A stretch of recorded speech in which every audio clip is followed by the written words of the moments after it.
Welcome back to Well, That's Interesting. The all toads are frogs, but not all frogs are toads edition. Uh-oh. I think my brain just fully exploded. Yeah. I'm sorry in advance. I'm going to reference yet another Marvel movie. I swear, I do other things. 22 seconds in already. That's a new record. You can relate anything to a Marvel movie. I realize they're problematic, but they're so fun. But in one of the recent Marvel movies, I won't say which one because I don't want to fully spoil it. This isn't a spoiler. Okay. There is a super character, which is not what anyone would ever call this person, but it was a superhero character. Okay. Narrows it down. And he uses his voice to blast people to bits. Okay. And another character who has been poorly written for in this movie, in my opinion, because her arc should have gone in many other directions. A poorly miswritten female character. Wild, that right? Never happens. Anyways, to destroy this guy, she simply removed his mouth a la The Matrix. Yeah. And when he tried to use his voice, it instead ricocheted off and exploded his brain. And so that just happened to me now. Yeah.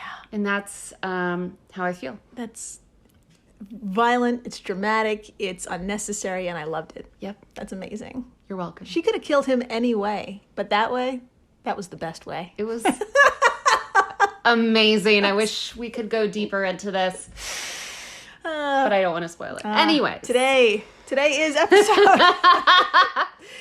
episode 097, some new amphibious discoveries. we don't talk about amphibians nearly enough. It's true. I can't remember the last time we talked about amphibians. Me either. I don't think we really cover that. So today is the day. We are amphibious overload. Yes.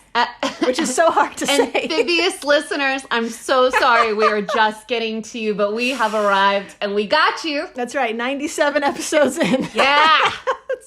It's a special one. Yep. I'm Jill Chacha, and I am with the amphibious herself, Marissa Riley. That's me. I don't know what you meant by that. Neither do I. But I'm here, and I'm sure I have plenty in common with frogs and toads, or frogs that are toads and toads that aren't. I don't know. You'll tell me about it. We are so going to get into it. Yeah, I went down a toad hole. and I had to figure it out. So we're going to figure it out together. Okay. And if this is your first time listening, welcome to the flock. Welcome. Dr. Riley here comes in cold and learns everything in real time, just like you. It's so true. I had no idea what we were going to talk about, but I knew I was going to make it about Marvel. You find a way. I'm always impressed. Every time. So impressed. Yeah. Well, yes, my friends, today we're going to talk about a few incredible creatures. In the first half of the show, we'll meet not one, not three, but 6 newly discovered frogs. Thank God. And they're so goddamn tiny, you'll just implode with cuteness. Oh my God. Or your head will explode like that guy. Yeah, exactly. Have you ever seen a teeny tiny frog in your hand? I'm from New York, no. We used to have I've held lots of other shit I didn't want to hold. We used to have this creek at my school that you weren't supposed to go in, but I would go there and cry. Yes. And while I was crying, there would be these little tiny frogs, and they would jump in your hand, and it was so that's magical, cute. And then they built a fence. Fuck! Ruined my relationship with tiny frogs. God, that sounds like some mystical, magical shit. Yeah, what cunts? What cunts would do that? Thinking of your safety, those fuckers. Yeah, I was finally communing with nature, and they took that away from me. I'm kidding. I grew up in the woods, so you were surrounded. Yeah. So today we're also going to cover the technological journey it took to find them. Amazing. Thanks to advancements in DNA sequencing. And in the second half of the show, well, I'm just going to say it. It's cannibalism. Yes! That's right. Cannibalism. Yes. Cannibalism is speeding up one toad's evolution. Amazing. And it's as wild as it sounds. You wouldn't think cannibalism would forward a species. Yeah. I mean, this one, it's crazy. I'm open to it. We've got a lot of...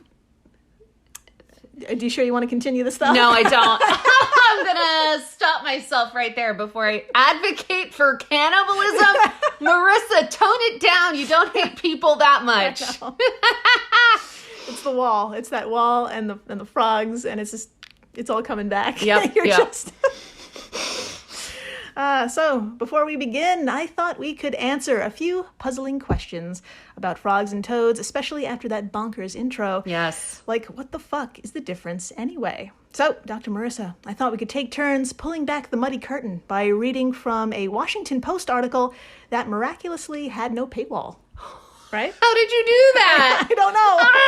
I haven't read an article in years because of those things. I don't even read anymore. It's just text. That's all I read. Okay, take it away. I will get us started.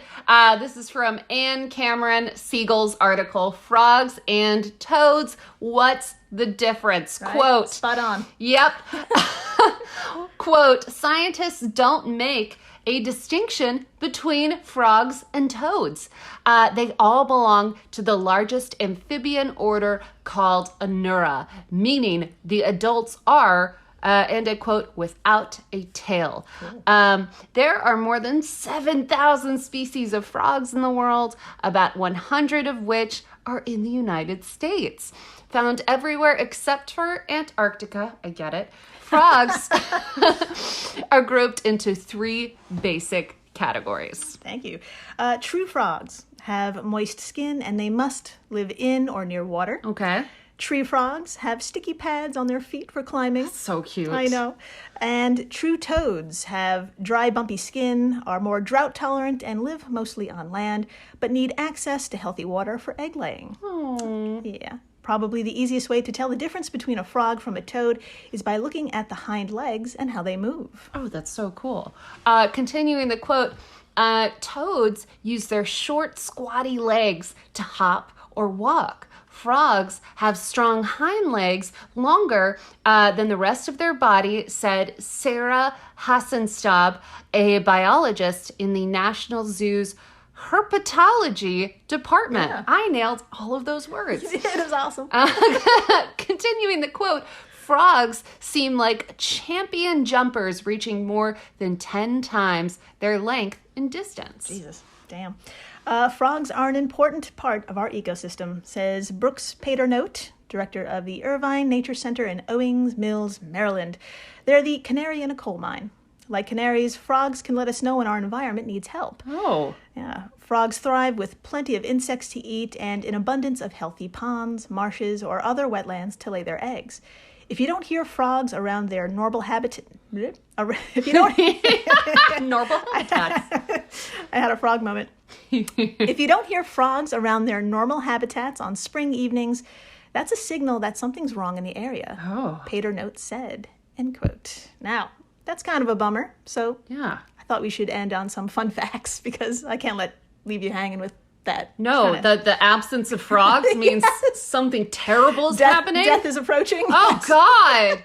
Well, I never hear frogs, which makes sense because I definitely feel like death is always approaching here in Brooklyn / technically Queens. Don't look for us. Unless we're friends. Which is all of you. Okay. Fun facts? Let's do it. Let's do it. Okay, 1, frogs and toads shed their skin and eat it.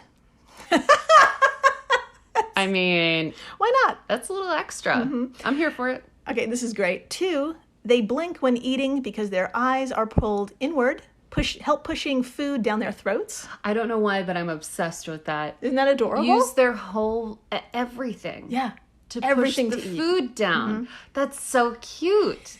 That's so cute. Okay, I love it. And 3, they drink water through their skin via drinking patches located on their stomachs. That is, I mean, yeah, I know. I didn't know any of this, and I love it all. Yeah, it's pretty great. So, belly patches are adorable. Using your eyeballs to help you swallow is weird and adorable. Yes. But brace yourself. We're about to take the adorableness to a painful level. Oh my God, it gets cuter. Oh! Dr. Marissa, I'd like to show you 2 photos. In each photo is a frog. Okay. Please describe the frog to the best of your frog-loving ability, and if you can, tell us if you think there are any differences between the two, if you see any differences between the two.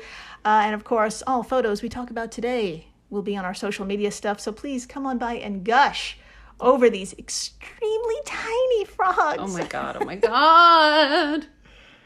Oh, they're teeny. Yeah. Oh, they're teeny. It's impossible. It's impossible. Okay, so this, I don't, okay, I think I know a difference. Okay.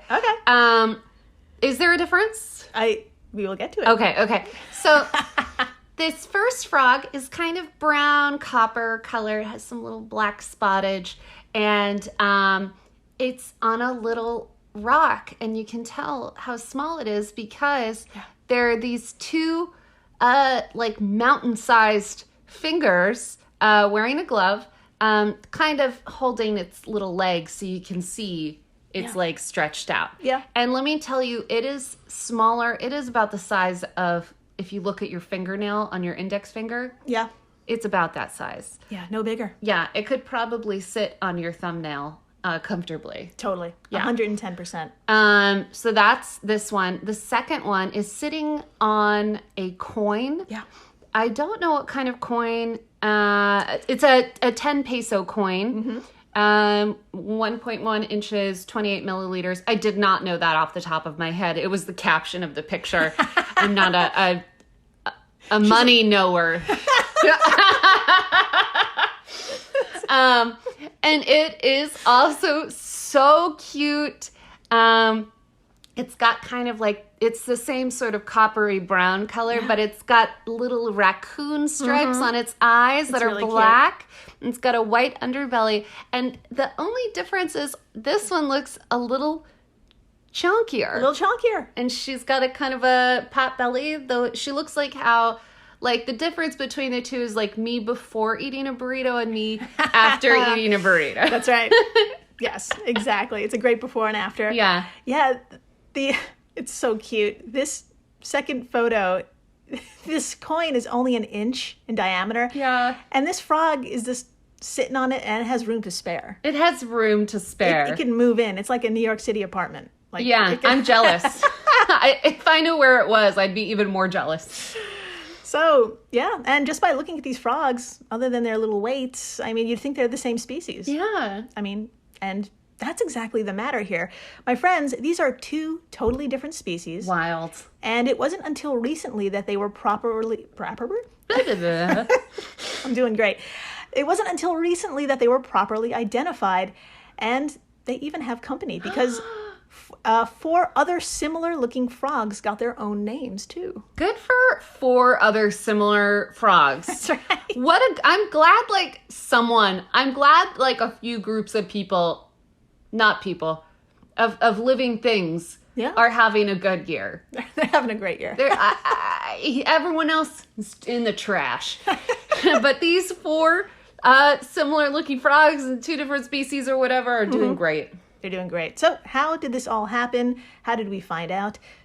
Join me, will you, on the forest floors of Mexico and Guatemala. You fucking got it, man. It's here, hiding underneath the moist leaf litter. We'll find these cuties. And to be honest, we only know a handful of things about them. We know that they're what's called direct developing frogs. Okay, get this. They have no tadpole stage. What? The young literally pop out of eggs as miniature versions of their adult forms. So there are like teeny tiny like pepper, like little flakes, like little. I'm trying to think of small things. Really small frogs. Yeah, okay, there we go. Really small frogs. Now, we think hatchlings are born just under the staggering length of 1/2 inch or 10 millimeters. Jesus. But they don't get much larger than this. Oh. Dr. Marissa, please do us the honor of exploding our hearts even more and telling us the size of 3 adult frogs that were newly discovered. I mean, nothing at all. Nothing would make me happier. Okay, from Mindy Weisberger of LiveScience.com, quote, 2 of the species are smaller than 0.7 inches or 18 milliliters long. Millimeters. I'm so sorry. We're American. We're American, please. Never forgive us, actually. Okay, continuing the quote. And the tiniest of them is Mexico's smallest frog, measuring no more than 0.5 inches or 13 millimeters long. Mm-hmm. End quote. Those are too small. They're too small. They're like Cheerio sized. Yes, I finally got it. I finally figured it out. There you go. They're the size of Cheerios. Yes, my friends, Mexico just got a new frog, and it's their smallest. Its name is Craugaster candelarensis. Oh. I can do this. Craugaster? Yes. Candelarensis. Nailed it. That's a long name for a 0.5 inch frog.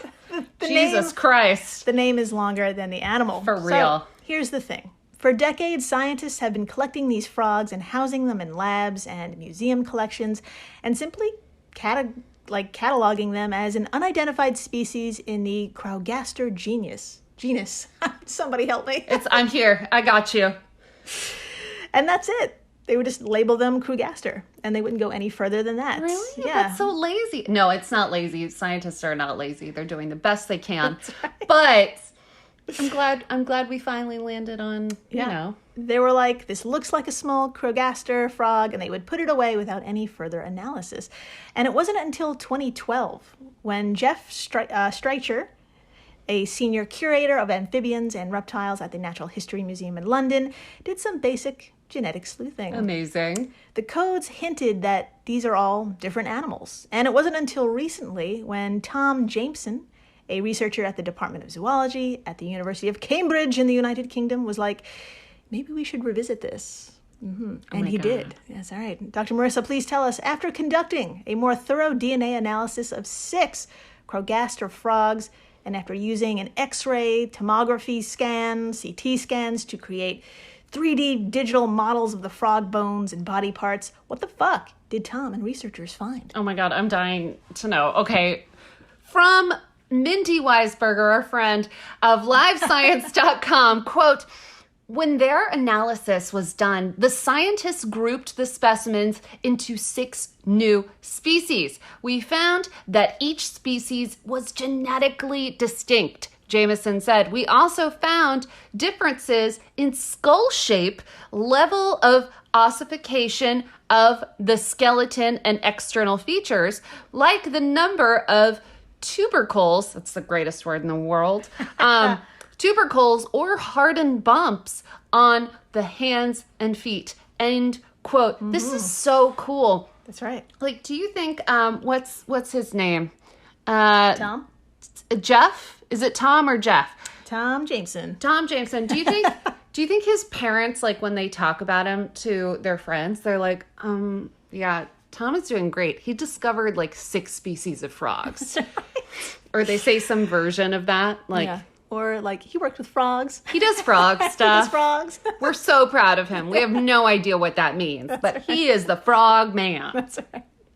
They get him like frog stuff for Christmas, you know? Yeah. Like parent stuff. Yeah, like little toys and keychains. Even though he's a grown person. He's like 40. Yeah.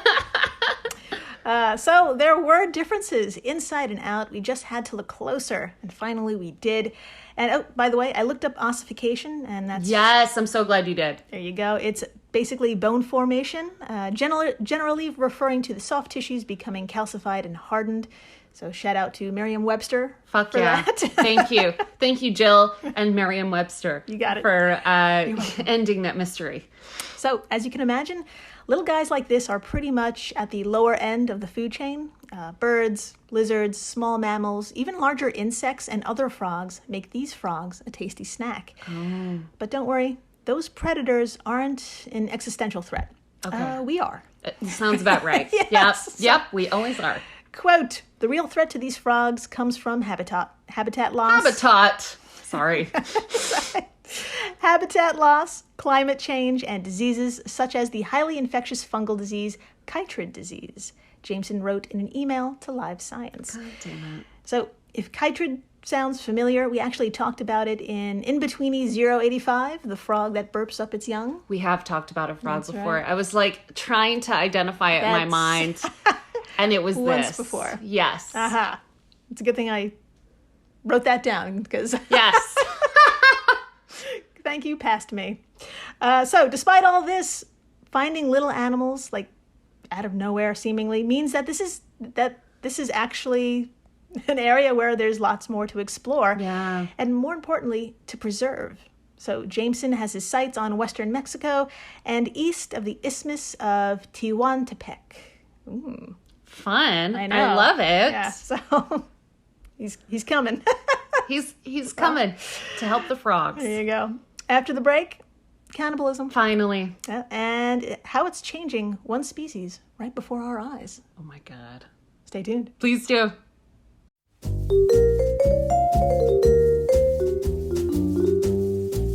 Have you ever wondered what really happened to Amelia Earhart or the lost colony of Roanoke? Do you ever find yourself scouring the internet for vicious Victorians and their murders by gaslight? Or perhaps you're just sick and tired of women being constantly misrepresented or plain lied about throughout history? If so, join me, Katie Charlwood, history harlot and reader of books, on Who Did What Now, the history podcast that's not your history class. Part of the Airwave Media Network. Available on Apple Podcasts, Spotify, or wherever you listen to podcasts. Adios, au revoir, au revoir, my friends. Bye-bye.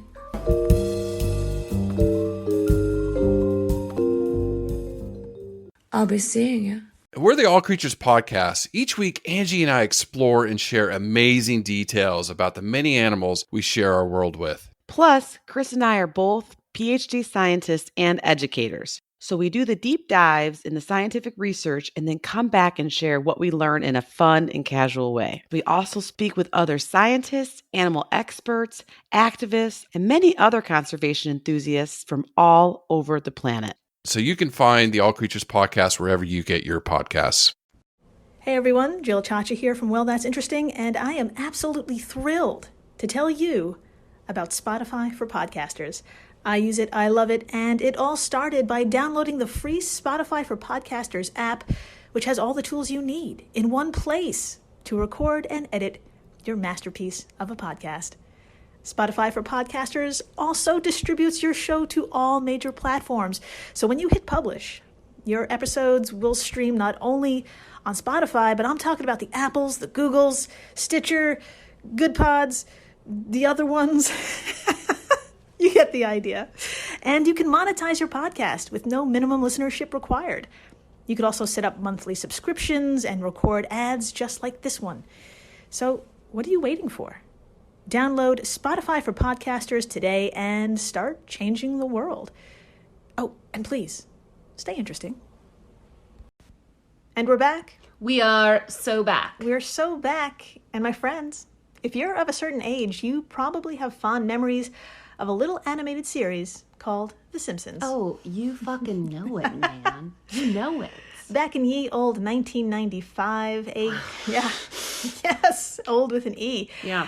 In 1995, a classic episode aired called Bart versus Australia. Oh my God. Unforgettable. Yeah. Iconic. I think I've seen this episode 5 or 6, maybe even like 10 times. Oh, yeah. I'm not kidding.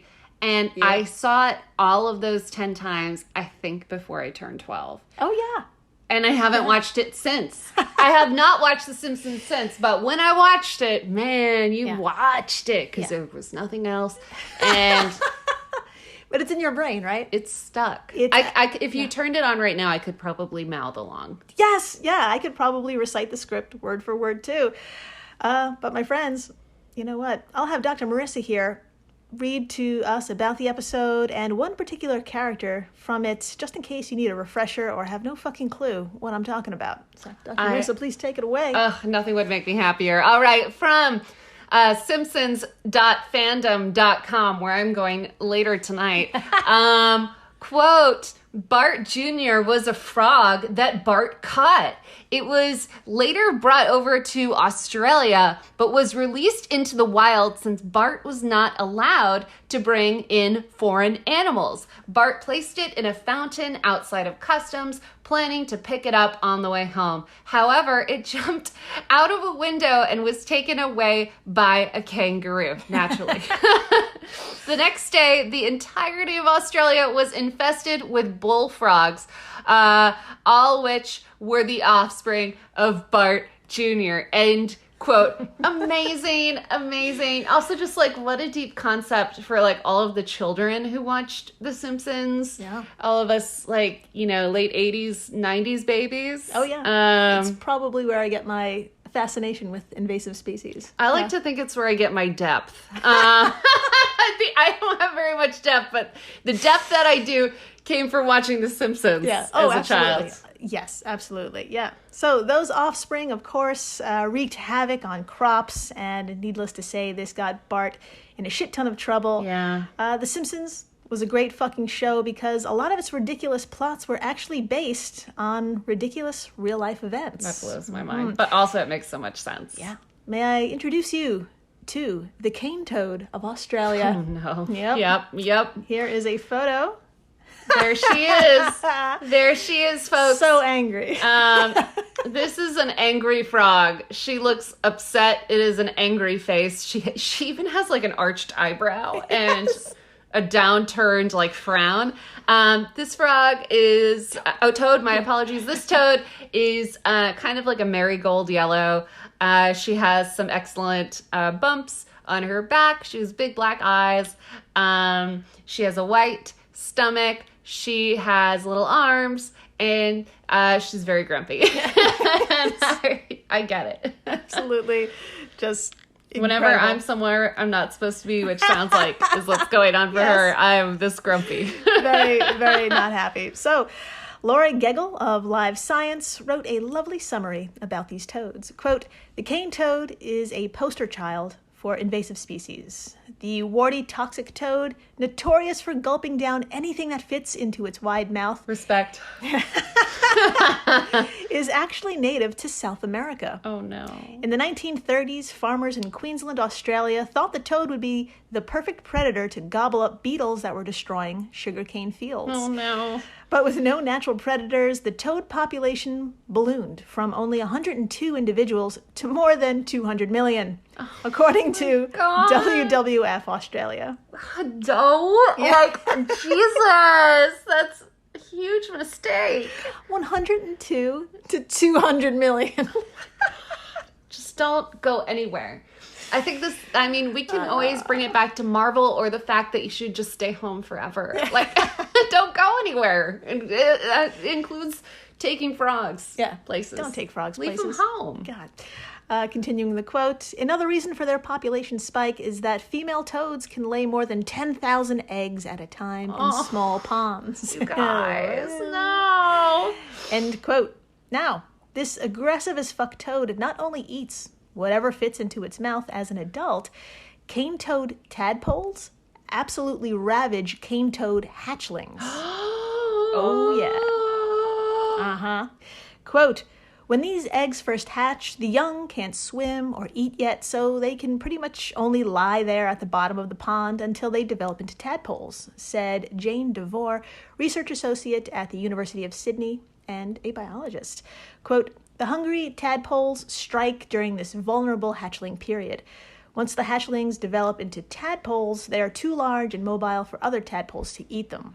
So the cannibals have to work quickly if they want to consume them all. End quote. So they're kind of like eating their baby siblings. Exactly. Yeah.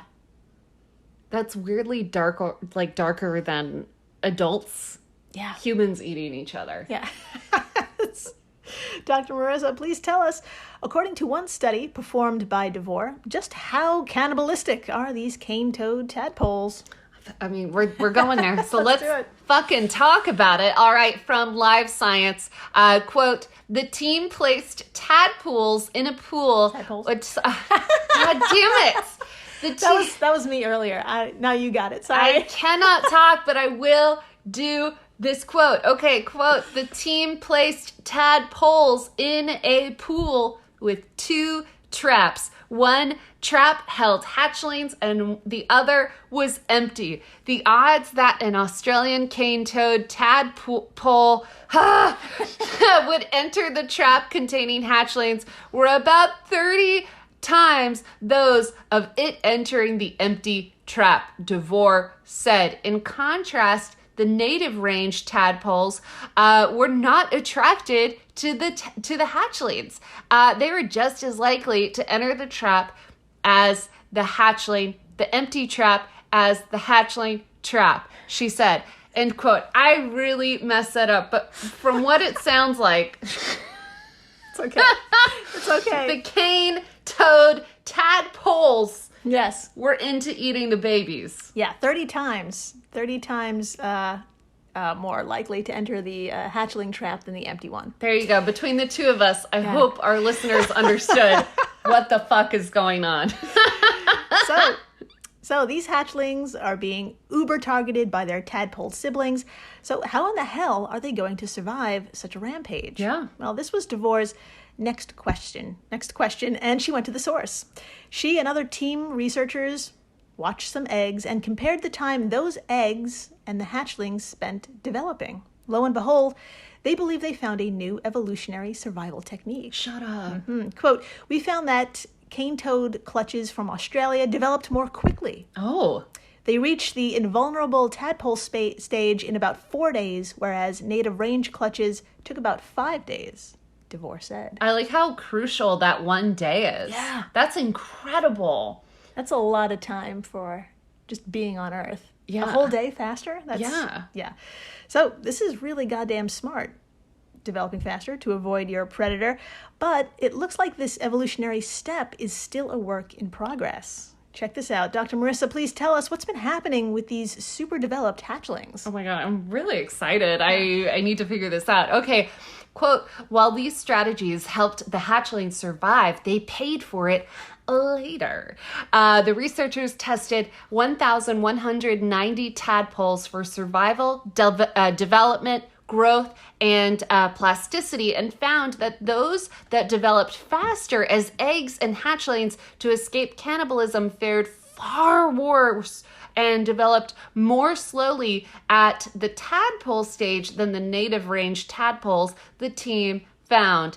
End quote from Live Science. So it kicks your ass later in life. Kicks your ass later. Like all fun things. Mm-hmm. I guess surviving cannibalism is not fun.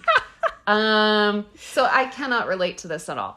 But they had to grow up fast. They had to grow up fast and then they crash. And then they crash. Yeah. They need little tadpole therapy. Aw, yeah. Aww. And like other stuff, you know. So I know we're on the hatchling side here, but I hate to break this to you. Cannibalism might be the only thing keeping the invasive cane toad population in check. I had a feeling we would circle back to this point. Yeah. Exactly. Remember, they have no natural predators. So, is it weird to cheer for cannibalism? Yes, but is my answer. That's fair. I'm glad case. you said yes, but, because I was like, I want to say it, but I don't want to be that person. But you know what? They're working it out. They're working it out themselves. Their thing. It's a contained problem. They're like, humans fucked this up. We will do the best we can. That's right. By eating babies. You know, when in doubt, eat babies. Yep. I don't even know. Put it on a tote. Nope, don't. Maybe not that one. Put it on a tee.